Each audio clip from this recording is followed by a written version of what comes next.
Hello everyone, मैं विनय सिंह और आप देख रहे हैं India best online platform top classes. तो एक बार फिर से मैं विनय सिंह आप सबका स्वागत करता हूं इंडिया की number 1 online platform top classes पर। क्लास को स्टार्ट करने से पहले, सेशन को शुरू करने से पहले एक छोटा सा रिक्वेस्ट आप सबसे करना चाहूंगा। प्लीज चैनल को लाइक, शेयर और सब्सक्राइब जरूर कर दें, क्योंकि आपका एक लाइक, आपका एक शेयर हमारे लिए और हमारी पूरी टीम के लिए एक एनर्जी पैकेट की तरह काम करेगा और फुल ऑफ एनर्जी, उसी जोश के साथ, उसी जुनून के साथ हर रोज वीडियोस और क्लासेस लेकर आते रहेंगे। तो चलिए आज की क्लास स्टार्ट करते हैं।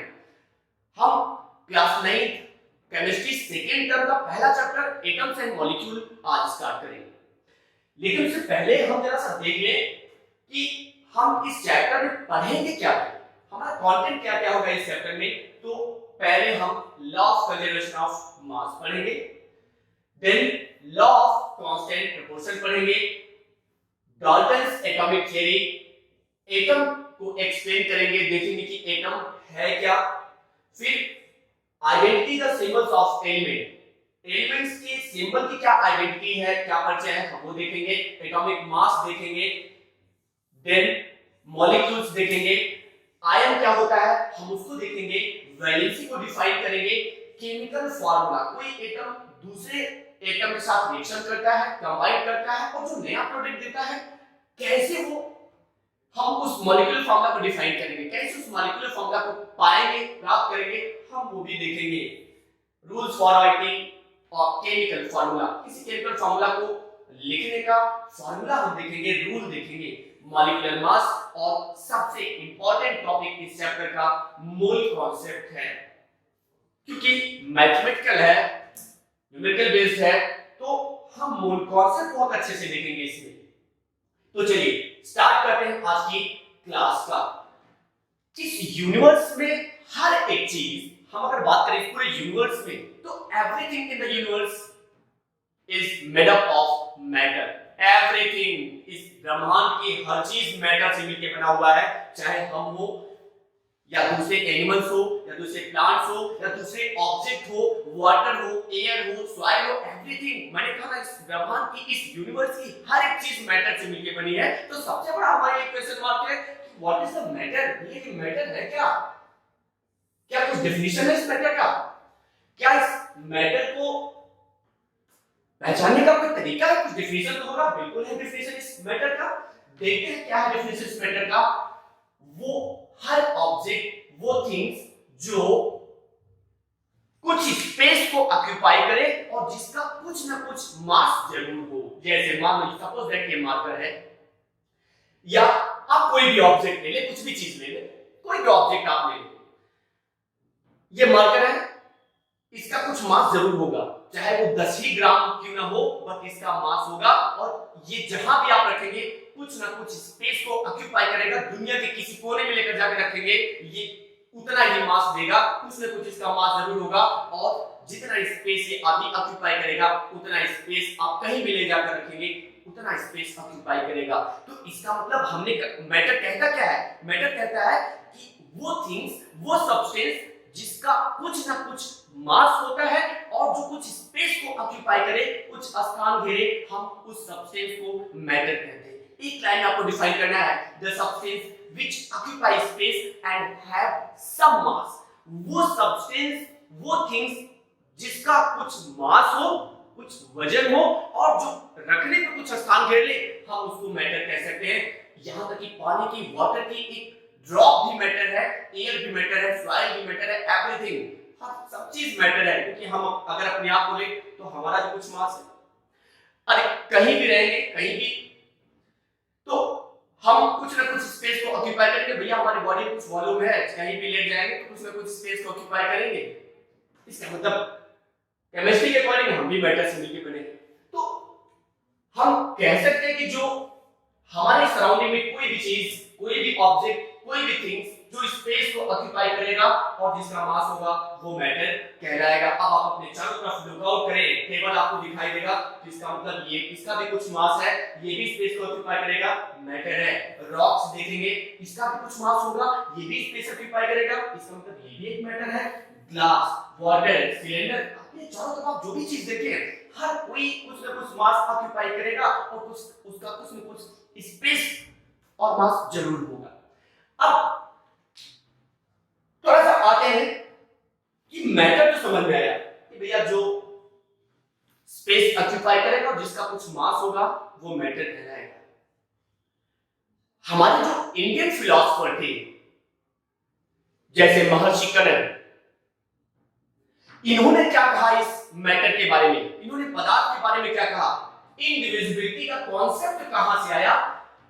महर्षि कर्ण इन्होंने कहा कि इस यूनिवर्स में हर एक मैटर, जिसे इन्होंने पदार्थ कहा था, अगर उसको हम डिवाइड करें तो वो अणु में टूट जाएगा, जिसको हम मॉलिक्यूल कहते हैं।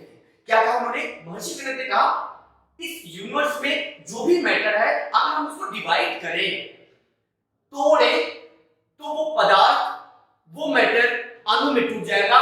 फर्दर डिवाइड करेंगे और डिवाइड करते जाएं तो एक कंडीशन ऐसी आएगी कि अल्टीमेटली हमें एक स्मॉलेस्ट पार्टिकल मिलेगा, जिसे इन्होंने परमाणु नाम दिया था, जिसे इन्होंने परमाणु कहा, जिसे आज हम एटम्स कहते हैं। तो महर्षि कर्ण के अकॉर्डिंग अगर किसी मैटर को हम कंटीन्यूअसली डिवाइड करते जाए, जिसे इन्होंने पदार्थ कहा था, कंटीन्यूअसली डिवाइड करते जाए तो अल्टीमेटली हमें एक स्मॉलेस्ट पार्टिकल मिलेगा। और इस स्मॉलेस्ट पार्टिकल को इन्होंने क्या कहा था, इन्होंने कहा था परमाणु।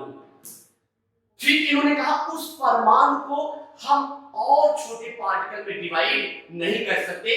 इसका मतलब इनके अकॉर्डिंग वो परमाणु किसी भी पदार्थ का, किसी भी मैटर का सबसे स्मॉलेस्ट पार्टिकल है which cannot be still divide, जिसे और छोटे पार्टिकल में डिवाइड नहीं किया जा सकता। यहां से आया डिविजिबिलिटी का कॉन्सेप्ट। अच्छा, ये तो इंडियन फिलोसफर थे। एक और इंडियन फिलोसफर थे पपुधा कात्यायना, इन्होंने भी महर्षि कर्ण को सपोर्ट किया। इन्होंने कहा कि वो जो स्मॉलेस्ट पार्टिकल है, जिसे महर्षि कर्ण ने परमाणु कहा था, वो जो स्मॉलेस्ट पार्टिकल है वो नॉर्मली कंबाइंड स्टेट में पाया जाता है हमारे नेचर में। क्या कहा इन्होंने, कात्यायना ने, इन्होंने कहा कि वो जो स्मॉलेस्ट पार्टिकल परमाणु है वो जनरली, वो नॉर्मली कंबाइंड स्टेट में हमारे नेचर में प्रेजेंट है और एक दूसरे के साथ कंबाइन करके अलग अलग मैटर को भी बना रहा है, अलग अलग पदार्थ को बना रहा है। देखिए इन्होंने क्या कहा, he said that these particles normally exist in combined state। यही तो कहा हमने कहा कात्यायना के अकॉर्डिंग ये जो स्मॉलेस्ट पार्टिकल, जिसे महर्षि कर्ण ने परमाणु कहा, ये हमारे नेचर में नॉर्मली कंबाइंड स्टेट में है, फ्री स्टेट में नहीं है, स्वतंत्र रूप में नहीं है, जो एक दूसरे से कंबाइन करके अलग अलग पदार्थ को बना रहा है, अलग अलग मैटर को बना रहा है। अच्छा, ये भी तो इंडियन फिलोसफर थे। तो ग्रीक फिलोसफर का क्या कहना था, ग्रीक फिलोसफर को देखिए कि भैया इनका एटम के बारे में क्या कॉन्सेप्ट था।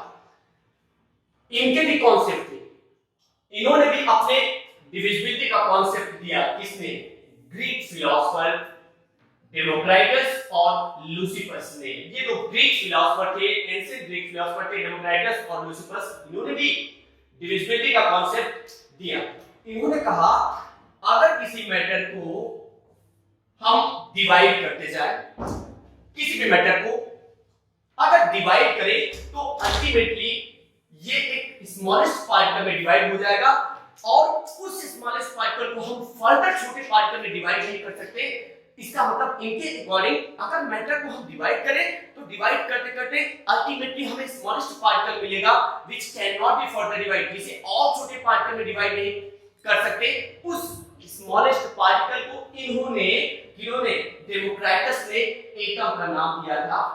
एटम का मतलब ही होता है, ग्रीक में एटम का मतलब होता है इनडिविजिबल, क्योंकि इन्होंने पहले ही कह दिया कि अगर मैटर को हम डिवाइड करते जाए तो अल्टीमेटली एक ऐसा छोटा पार्टिकल मिलेगा, एक स्मॉलेस्ट पार्टिकल मिलेगा जिसे हम और छोटे पार्टिकल में डिवाइड नहीं कर सकते। और उस स्मॉलेस्ट पार्टिकल को इन्होंने एटम नाम दिया। और इस एटम का ग्रीक में क्या मतलब होता है, इंडिविजुअल, जिसे और छोटे पार्टिकल में डिवाइड नहीं किया जा सकता।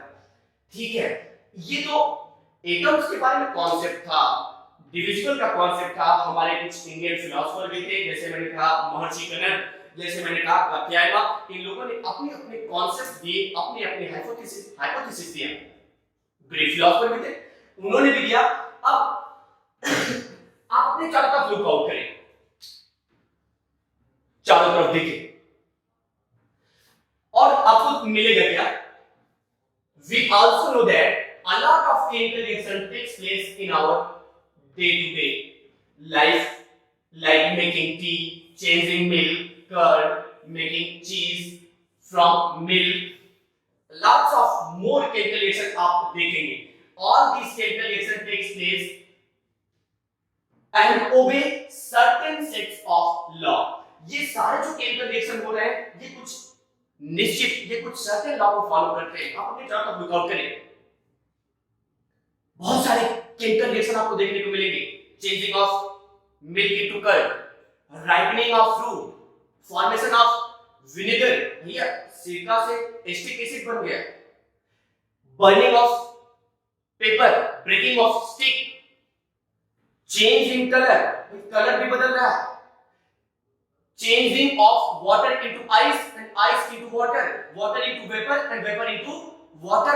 तब देखिएगा ये बहुत सारे केमिकल रिएक्शन हमारे चारों तरफ डेली लाइफ में हो रहा है, हम जिसे नोटिस नहीं करते।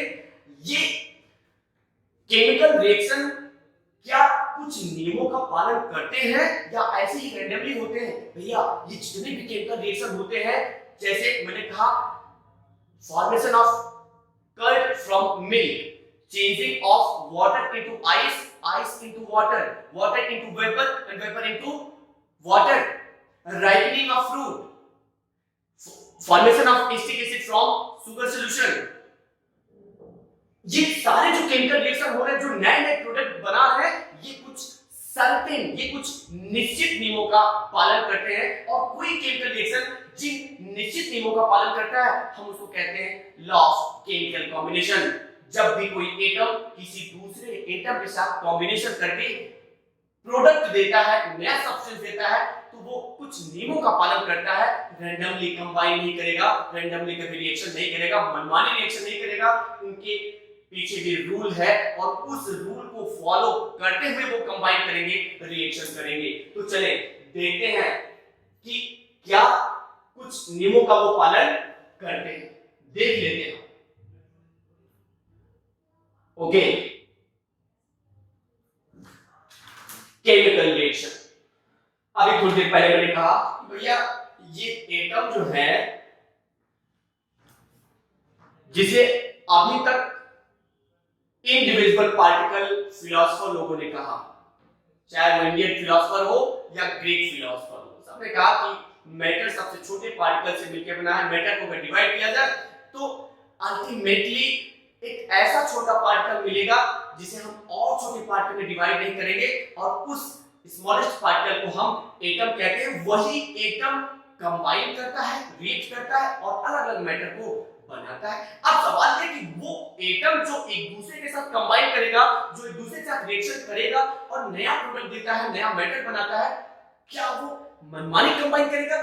क्या वो रैंडमली रिएक्शन कर जाएगा? नहीं, वो कुछ नियमों का पालन करते हैं, कुछ रूल्स को फॉलो करते हैं, देखते हैं हम। लेकिन उससे पहले केमिकल रिएक्शन है क्या, हम पहले ये तो समझ लें। कुछ नहीं, केमिकल रिएक्शन एक प्रोसेस है जिसमें सब्सटेंस कंबाइन करेंगे या रिएक्ट करते हैं और नए सब्सटेंस का फॉर्मेशन करते हैं। बहुत इजी लैंग्वेज में आपको बताना है, केमिकल रिएक्शन कुछ भी नहीं है, ये एक प्रोसेस है जिसमें सब्सटेंस एक दूसरे से कंबाइन करेंगे या सब्सटेंस एक दूसरे से रिएक्शन करते हैं और एक नया सब्सटेंस का फॉर्मेशन करते हैं। एक लाइन में डिफाइन करना हो तो हम क्या बताएंगे? The process in which substance are combine with each other या substance are react with each other and form new substance. जिसमें क्या होता है, कुछ सब्सटेंस रिएक्शन करेंगे, कंबाइन करेंगे और एक नया सब्सटेंस बना देंगे। इस प्रोसेस को हम रिएक्शन कहते हैं या केमिकल रिएक्शन कहेंगे। जैसे देख लीजिए, मान लेते हैं हमने एक सब्सटेंस ए लिया, अपने को तो एग्जांपल लेके समझना है। हमने एक सब्सटेंस ए लिया और दूसरा सब्सटेंस हमने बी ले लिया। रिएक्शन में वो सब्सटेंस जो भाग लेगा, भैया इस रिएक्शन में ए और बी पार्टिसिपेट कर रहे हैं, भाग ले रहे हैं। केमिकल रिएक्शन में जो सब्सटेंस भाग लेगा, पार्टिसिपेट करेगा, हम उसको रिएक्टेंट कहेंगे। केमिकल रिएक्शन में जो नया सब्सटेंस बनेगा, भाग तो ए और बी ने लिया, इन दोनों ने पार्टिसिपेट किया इस रिएक्शन में, दोनों ने कंबाइन किया और कंबाइन करके एक नया सब्सटेंस क्या दिया इन्होंने, सी और डी दे दिया। भैया हमने तो सी और डी नहीं लिया था, हमने तो लिया था ए और बी, लेकिन इन दोनों ने रिएक्शन करके नया सब्सटेंस क्या दिया, सी दे दिया और डी दे दिया। ये जो नया सब्सटेंस किसी केमिकल रिएक्शन में जो नया सब्सटेंस बनता है उसे हम प्रोडक्ट कहते हैं। आई होप क्लियर हो गया होगा। The substance which take part in chemical reaction, वो सब्सटेंस जो केमिकल रिएक्शन में भाग लेता है उसे हम रिएक्टेंट कहते हैं। And the new substance which is formed in a chemical reaction that is called product. तो बन नया सब्सटेंस सी और डी रहा है, इसलिए वो प्रोडक्ट है। ए और बी पार्टिसिपेट कर रहे हैं, भाग ले रहे हैं इस रिएक्शन में, इसलिए ये रिएक्टेंट हुआ। तो केमिकल रिएक्शन तो मैं समझ में आ गया, ये कैसा प्रोसेस है जिसमें कुछ सब्सटेंस कंबाइन करेंगे या रिएक्ट करेंगे और नया सब्सटेंस बनाएंगे। जैसे ए और बी ने भाग लिया और नया सब्सटेंस क्या बना दिया, सी और डी। यहां पर वही सारी चीजें लिखी हुई है जिसे आप देखकर समझ सकते हैं। चलो एक और बड़ा जनरल सा एग्जांपल हम ले लें। हर कोई चाय बनाता होगा। अच्छा, चाय बनाते हैं तो चाय में डालते क्या है? चाय के शौकीन तो सभी होते हैं, कॉफी के शौकीन तो सभी होते हैं, बट देखते हैं क्या वाकई ये कोई केमिकल रिएक्शन है क्या? हाँ है, केमिकल रिएक्शन। आप जब कॉफी बनाएंगे या टी बनाएंगे तो आप करेंगे क्या? पहली चीज तो वाटर लेते हैं आप, और क्या लेंगे? दूसरी चीज आप शुगर लेते हैं। लेंगे कि नहीं लेंगे? हाँ भैया, बिना शुगर के कौन सी चाय होती है? बिना शुगर के भी चाय होती है क्या? यही काम गड़बड़ हो जाता है।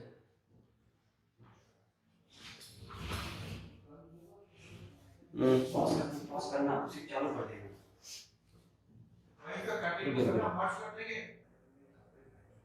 तो चलिए देखते हैं, बड़ा अच्छा एग्जाम्पल है।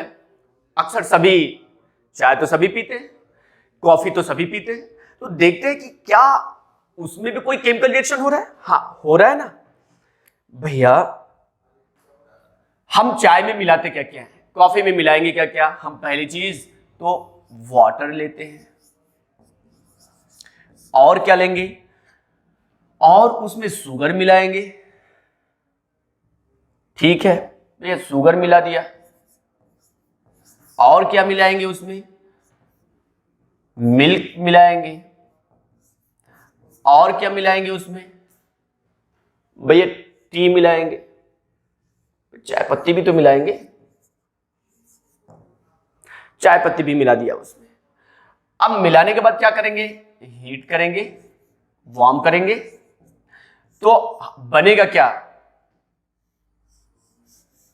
बनेगा, तैयार होगा हमारा टी, चाय हमारा तैयार हो जाएगा। हमने वाटर लिया, शुगर लिया, मिल्क लिया, टी लीव्स ले लिया, मिलाया, गर्म किया, तो हमें एक नई चीज मिल गई। क्या? चाय। अब इस रिएक्शन में ये भाग ले रहे हैं, इसलिए इनको हम क्या कहेंगे? इसको आप कह सकते हैं कि ये रिएक्टेंट है। और जो नई चीज बन रही है, ये गर्म करने पे जो नई चीज बन रही है, हम इसको कहेंगे कि ये प्रोडक्ट है। तो आई होप कि chemical reaction and equation, chemical reaction का कॉन्सेप्ट आपको क्लियर हुआ होगा। वीडियोस को लाइक, शेयर और सब्सक्राइब करते रहें। इसके आगे की क्लास हम law of chemical combination next video lectures में स्टार्ट करेंगे। फिर से चैनल को, वीडियो को लाइक, शेयर और सब्सक्राइब करते रहें। Okay, thank you.